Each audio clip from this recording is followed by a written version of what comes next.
Really is quite a short topic, this one. We've already got the basics.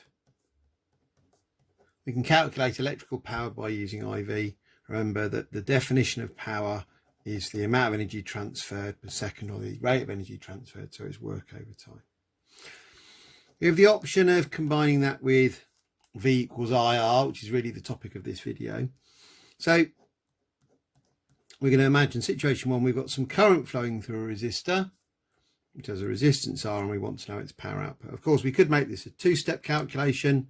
We could do I equals V over R to work out the voltage, then do P equals IV. But we can combine them, and they're combined on the data sheet, and that would make it a one-step calculation. So what we're going to do is we're going to replace the V in that calculation by IR. So we then get P is equal to I times IR, or P is equal to I squared R. There are some implications here that might seem strange. If we just start with the simple situation, 1 amp, 1 ohm, then the power will be 1 squared times 1 watt. What about if we double the current? Well, you get 2 squared times 1 is 4 watts. Okay, that's the consequence of having the square.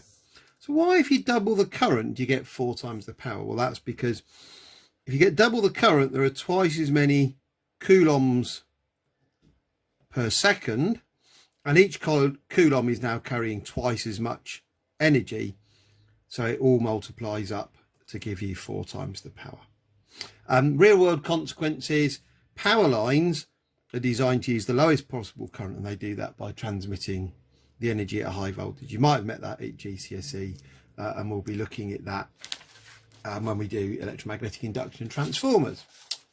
Okay, just leaves me to do P equals IV, V equals IR, and now we're going to write the equation so it hasn't got an I in it.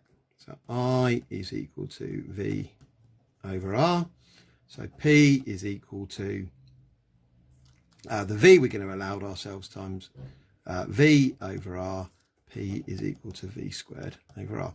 And they're both on the data sheet. Thank you.